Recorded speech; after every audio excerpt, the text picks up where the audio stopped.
Hoy les voy a contar una noticia triste y tiene que ver con el aumento de la pobreza extrema en la Argentina de Milei, de la pobreza también en su conjunto, a partir de un informe que presentó el Observatorio del Derecho Social de Argentina, de la Universidad Católica. Esto es en base a microdatos de la encuesta permanente de hogares, la EPH, que están publicados por el INDEC. ¿Sí?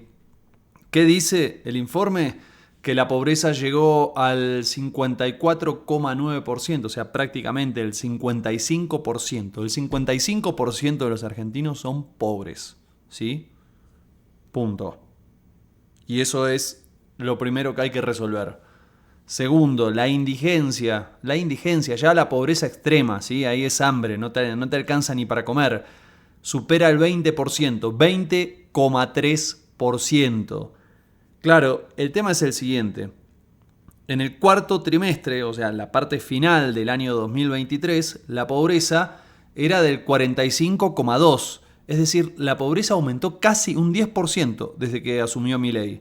Y la indigencia aumentó un 6%, porque era de 14,6%, aproximadamente un poquito menos del 6%. ¿Sí? ¿Qué dice Agustín Salvia, que es el director del Observatorio de la Deuda Social Argentina? Dice que, que se incrementó de manera notable y que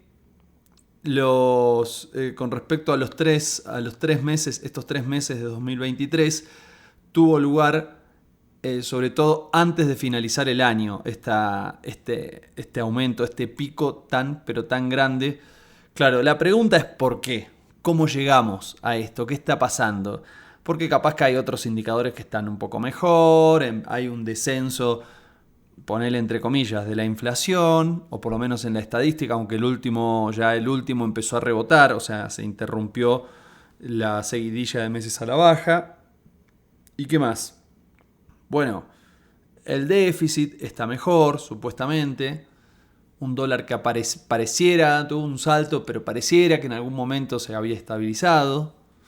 Bueno, ¿y qué está pasando? Nosotros le preguntamos a Lavi Abraham, que es integrante del Mirador de la Actualidad del Trabajo y la Economía, y nos contó lo siguiente sobre este proceso inflacionario y cómo La impacta. inflación del mes de junio, que es el último dato disponible, muestra que no termina de ceder el proceso inflacionario. La inflación de junio fue de 4,6%, subió con respecto a mayo, que había sido 4,2%, y de esta manera rompe con una racha de 5 meses consecutivos de caída de la inflación. Para tomar un poco de dimensión de qué estamos hablando, en diciembre apenas asume el gobierno, toma la decisión de devaluar nuestra moneda. Esta devaluación se trasladó inmediatamente a precios por el encarecimiento de todos los productos importados y por supuesto porque el dólar es una referencia de precios en nuestro país, lo ha sido siempre y sigue siéndolo. La inflación de diciembre fue de 25,5%, 20 en enero y descendiente a partir de ahí, pero a partir de este momento, a partir de junio, julio y los meses siguientes, estamos presenciando un fenómeno distinto, que es un fenómeno de continuidad en la inflación, un fenómeno de inercia inflacionaria en donde la inflación de los meses pasados afecta al futuro en forma de que va apareciendo de diferentes maneras, por ejemplo, a través de contratos como los contratos de alquiler o los contratos de provisión entre empresas que están indexados. Esto quiere decir, son contratos que están atados a la inflación pasada.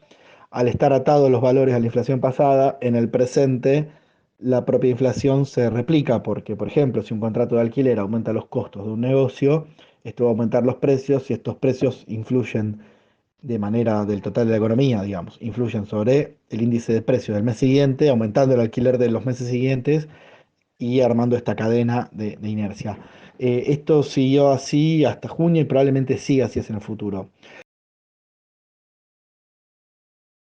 Bueno, y la pregunta lógica que nos hacemos es qué pasa con el poder adquisitivo, qué pasa con los ingresos, con los salarios. Bien, hay una inflación que no se detiene, que fue muy fuerte en diciembre y en enero, pero ¿qué pasó después con los salarios? Bueno, sobre este tema también habló Lavi. Los salarios efectivamente cayeron, el salario privado cayó en los primeros meses del gobierno y a partir de la experiencia que tienen los propios trabajadores en Argentina en paritarias, se empezó a recuperar muy levemente en los meses de abril y mayo De esta manera, de todos modos, tenemos una pérdida de poder adquisitivo que es en el sector privado de aproximadamente 7% en los primeros meses. Es un número importante, es una caída que no es normal en tan pocos meses, pero con mucha más fuerza se da en el sector público. Efectivamente, si tomamos el promedio de los trabajadores y trabajadoras del sector público, la caída del poder adquisitivo es una caída de casi 18%. Esto es brutal, es comparable a pocos periodos en nuestra historia, comparable al periodo de la dictadura militar, donde también cayeron muy fuertemente los salarios, y comparable también a cierta época de la década de los 90, sobre todo al inicio del plan de convertibilidad, y en los últimos 2 años del gobierno de Mauricio Macri, donde también los salarios perdieron muy fuertemente. En ninguno de los casos mencionados la pérdida fue tan repentina. Ningún momento se perdió 18% de poder adquisitivo en apenas 6 meses. En ese sentido, entendemos que este gobierno efectivamente busca un nuevo piso salarial. Busca un nuevo piso salarial quiere decir que a partir de ahora los sueldos y salarios que se negocien arrancan desde acá abajo. A lo mejor con mucha suerte a recuperar lo perdido, pero muy probablemente no, sobre todo por la fuerza que está teniendo la recesión económica. La fuerza que tiene la recesión quiere decir que en este momento se están perdiendo puestos de trabajo, se está aumentando la desocupación y la subocupación, se están perdiendo horas de trabajo en el sentido de que no hay horas extra o no hay turnos extra que se puedan hacer. Y de esta manera es mucho más difícil para todos los trabajadores y trabajadoras negociar sus salarios. Nosotros hacemos desde Mate una cuenta que es la siguiente, es tratar de comparar qué hubiera pasado si los salarios hubieran seguido la línea de la inflación. Como no siguieron la línea de la inflación, entendemos que hay que hacer una especie de comparación y compensación mes tras mes para ver cuál es el valor que hubiera sido necesario para sostener los salarios a la par de la inflación. Lo que vemos es que a lo largo de los primeros 6 meses del gobierno de Javier Milei, cada salario, cada sueldo del sector privado, en promedio, debería haber tenido 630.000 pesos más, no cada uno de los meses, sino en la sumatoria de los 6 meses, 630.000 pesos para poder sostener el nivel de los precios. Es decir, para sostener el poder adquisitivo del salario a lo largo de estos 6 meses, a cada salario le faltaron 630.000 pesos. Estamos hablando del sector privado, del sector público es un poco más, obviamente, por la pérdida que veníamos mencionando antes. Este valor de 630.000 pesos es mucho mayor que lo que pasó en los primeros meses del gobierno de Mauricio Macri, comparado en términos, en precios actuales es de 511.000 pesos. Y por supuesto está en terreno negativo, a diferencia de lo que fueron en comparación histórica los gobiernos de Néstor Kirchner, Cristina Fernández de Kirchner, cualquiera de esos dos, que en esos primeros 6 meses tuvieron valores positivos, es decir, donde los sueldos le ganaron a la inflación. Demoledor el reporte que nos da la Vi, integrante del Mirador de la Actualidad del Trabajo y la Economía, un grupo que la verdad hacen un laburo impresionante, con un nivel de detalle, con una rigurosidad que da gusto y que además se convierte en una gran herramienta para que nosotros te podamos, entre otras cosas, informar aquí, pero para cualquier caso es trascendental. Ellos son santafesinos, tienen muchas líneas de trabajo.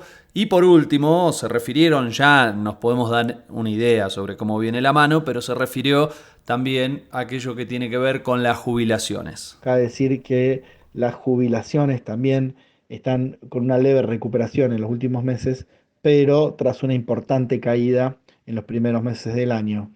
Así, una jubilación hoy con bonos y todo está en prácticamente un 30% por debajo en poder adquisitivo de lo que era en el año 2015.